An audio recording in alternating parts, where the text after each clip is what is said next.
سایه‌های خیانت، جایی که پرده از رازهای پنهان زندگی‌ها برداشته میشه. تا حالا صدای کسی رو شنیدی که وقتی حرف میزنه انگار کل دنیات آروم میگیره؟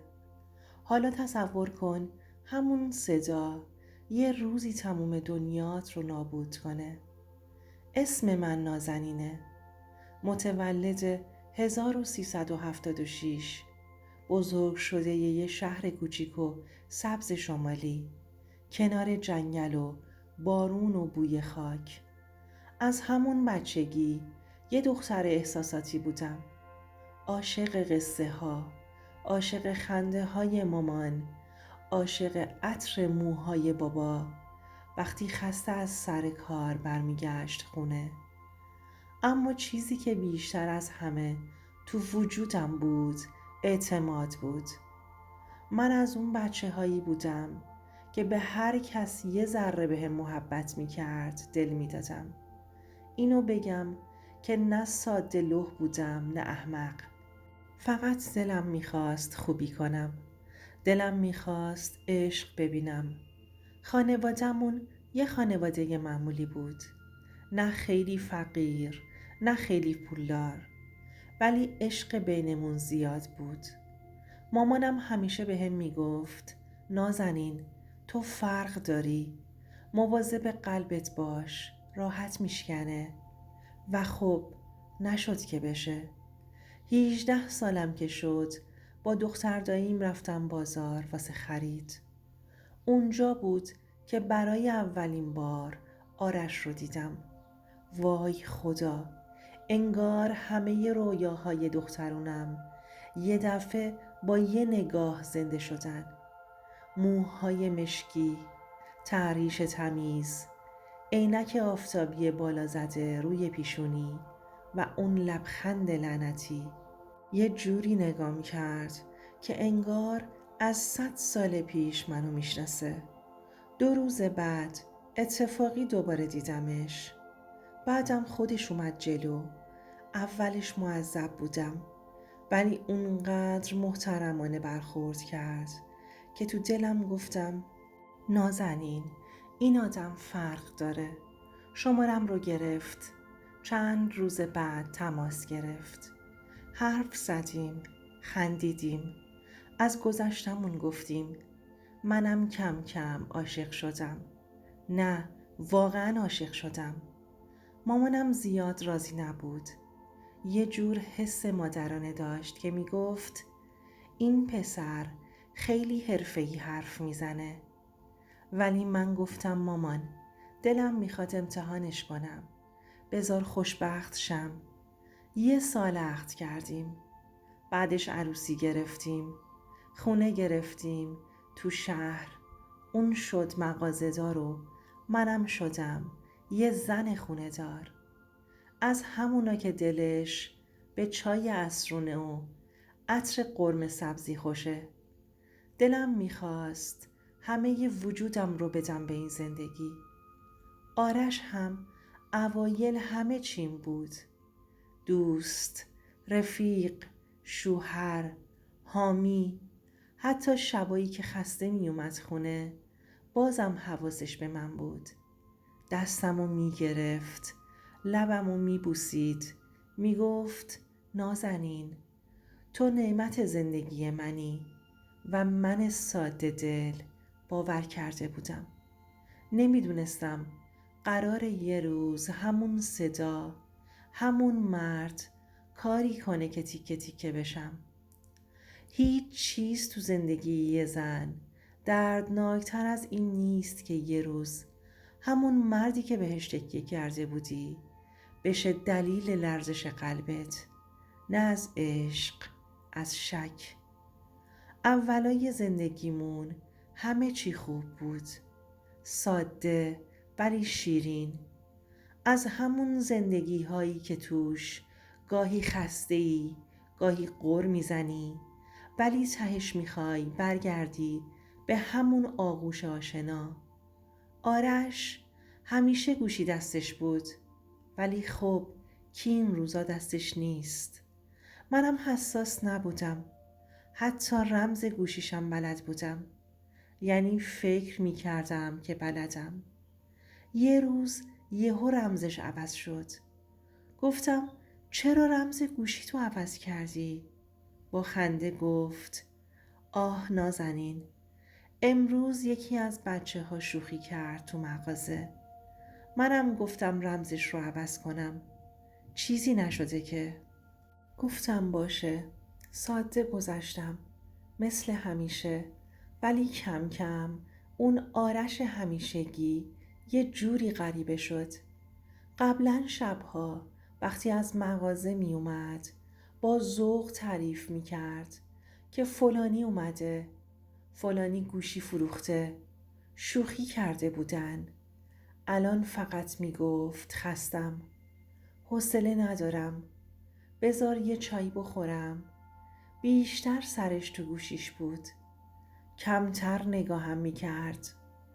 اون لبخندی که تا چند وقت پیش با دیدنم رو لباش می نشست کم رنگ شده بود. دلم می خواست خودمو گول بزنم. می گفتم شاید خسته است. شاید کارش زیاده.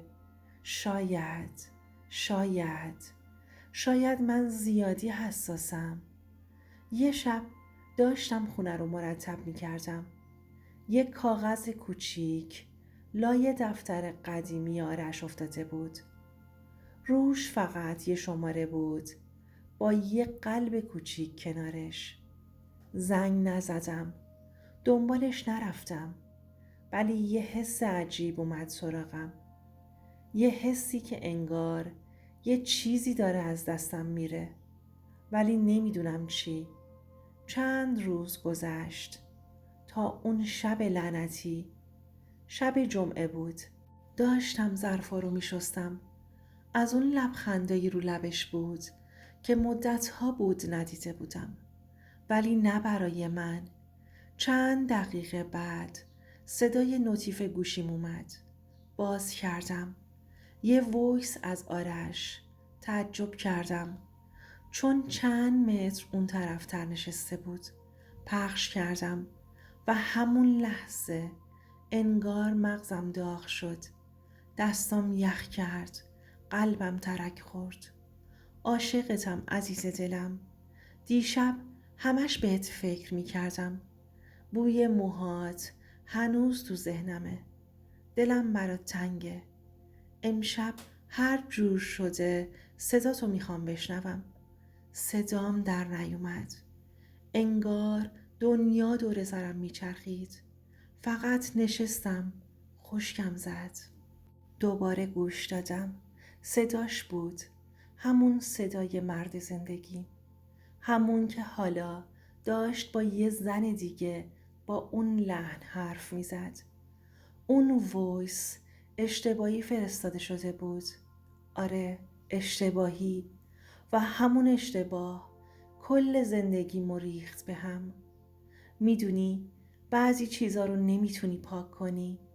نه از گوشیت، نه از قلبت. اون وایس شده بود مثل یه تیغ تو گلوم. نه میتونستم قورتش بدم، نه بندازمش بیرون. همونطور خشکم زده بود. وایس تو گوشم تکرار میشد. آرش چند دقیقه بعد اومد تو آشپزخونه. یه لیوان آب برداشت. لبخند رو لبش بود. ولی وقتی چشم تو چشم شدیم اون لبخند یخ زد. فقط گوشیمو گرفتم سمتش رو پلی کردم. صداشو که شنید رنگش پرید. درست مثل کسی که جنازه یه رازش رو روبروش ببینه. گفت وای نازنین، اشتباهی فرستادم به خدا. میخواستم واسه یکی از بچه های مغازه یه چیزی بفرستم. شوخی بود باور کن. نگاش کردم. یه نگاه پر از سکوت، پر از خشم، پر از شکسته شدن. گفتم فقط یه سوال دارم. اون بوی مو، اون دلتنگی، اون عزیز دلم واسه کی بود؟ من که نبودم. چیزی نگفت. فقط سرش رو انداخت پایین. همون لحظه فهمیدم همه اون شبهایی که دیر می اومد، همه اون وقتایی که گوشیشو با خودش تو حموم می برد، همه اونا نگاه های خسته، همش به خاطر یه نفر دیگه بوده، نه من. شب تا صبح نخوابیدم. نشستم تو پذیرایی. فقط خیره شدم به دیوار. گوشی دستم بود. وایس هنوزم رو صفحه بود. ولی جرأت نداشتم پاکش کنم. یه جوری شده بود. انگار سندی از خیانت. یه چیزی که وجود داره. یه چیزی که نمیذاره خودتو گول بزنی. صبح که بیدار شد نشست جلوم. گفت نازنین من اشتباه کردم. نمیدونم چی شد. نمیخواستم خرابش کنم. ولی تو دیگه مثل قبل نبودی. یه وقتایی احساس میکردم سرد شدی. اون دختر فقط یه دلخوشی لحظه‌ای بود. دلخوشی لحظه‌ای؟ واقعا اینا اسمش دلخوشیه؟ گفتم آرش، ما با هم نون و نمک خوردیم. با هم ساختیم. با هم خندیدیم. گریه کردیم. اگه مشکلی بود چرا نیومدی بگی؟ چرا به جاش رفتی تو بغل یکی دیگه دنبال دلخوشی بگردی؟ با بغض گفت چون ترسیدم. چون نفهمیدم دارم چی کار میکنم. چون یه احمق بودم. و راست میگفت. احمق بود. ولی من چی؟ منی که یه عمر همه چیمو داده بودم. برای آرامش یه زندگی الان باید چی کار میکردم؟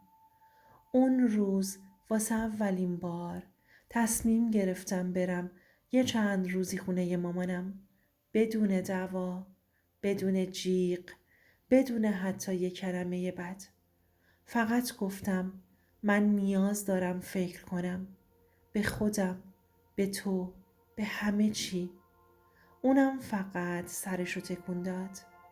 نه منو نگه داشت، نه چیزی گفت. و اون سکوت از 1000 تا فریاد دردناکتر بود. اون چند روزی که رفتم خونه مامان بیشتر از هر چیزی به خودم فکر کردم.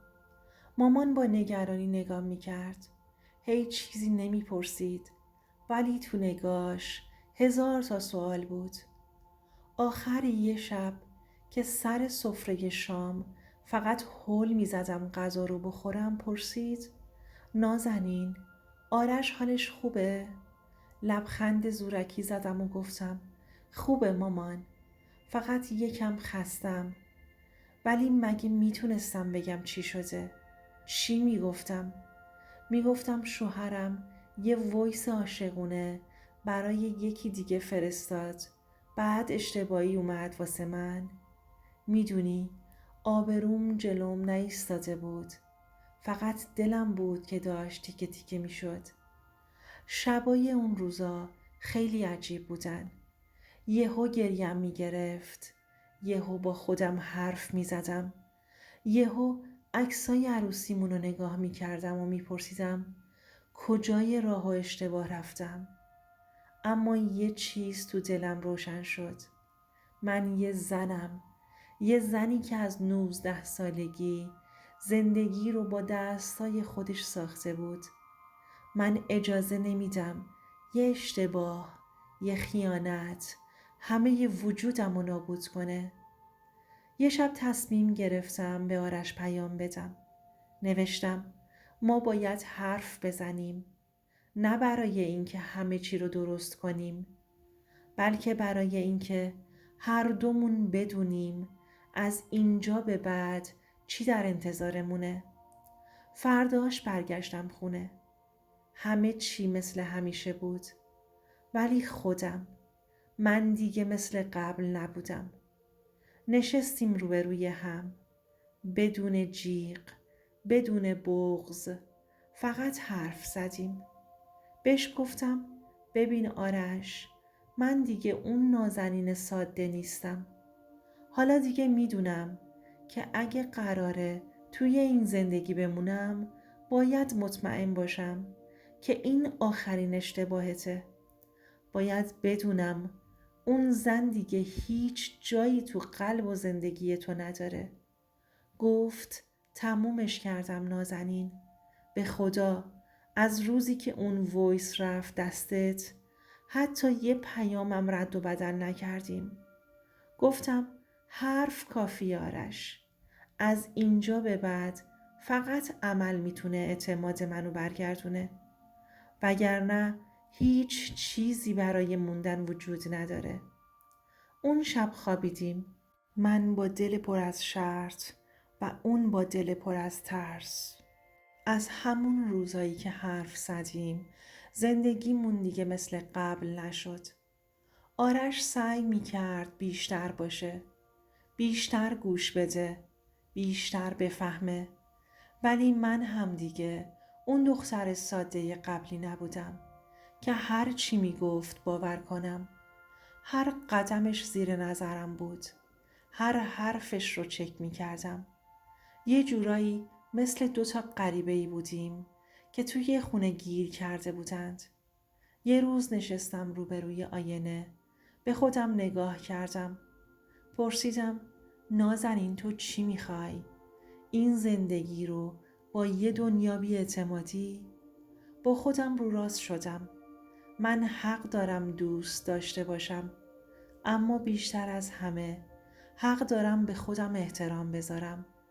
به آرش گفتم من اگه میخوام بمونم باید بدونم تو واقعا تغییر کردی. وگرنه همین بهتر که راهامون جدا باشه. چند ماه گذشت. نه همه چیز عالی بود، نه همه چیز بد. اما من یاد گرفتم که زندگی فقط درباره کسی که دوست داری نیست. درباره کسی هم هست که باید باشی. نصیحت من به شما که دارید این داستان رو میشنوید. هیچ وقت ارزش خودت رو به خاطر کسی کم نکن. اگر کسی دوست داره باید بتونه تو رو با همه عیب و خوبی‌هات قبول کنه و اگر اشتباهی کرد باید جوری رفتار کنه که تو بتونی دوباره اعتماد کنی. اگر نتونست تو حق داری راهتو جدا کنی و خودت رو بیشتر دوست داشته باشی. دوستای عزیزم، اگر تا اینجا با من بودید و داستان رو دوست داشتید لطفاً کانال رو ساب کنید تا من بتونم داستان‌های بیشتری باهاتون به اشتراک بذارم. با ساب کردن هم به من انرژی میدید، هم باعث میشید صدای این دوستان بیشتر و بهتر شنیده بشه. از ته قلبم ممنونم که این داستان رو شنیدید. امیدوارم هیچ وقت مجبور نشید تو زندگیتون همچین دردایی رو تجربه کنید.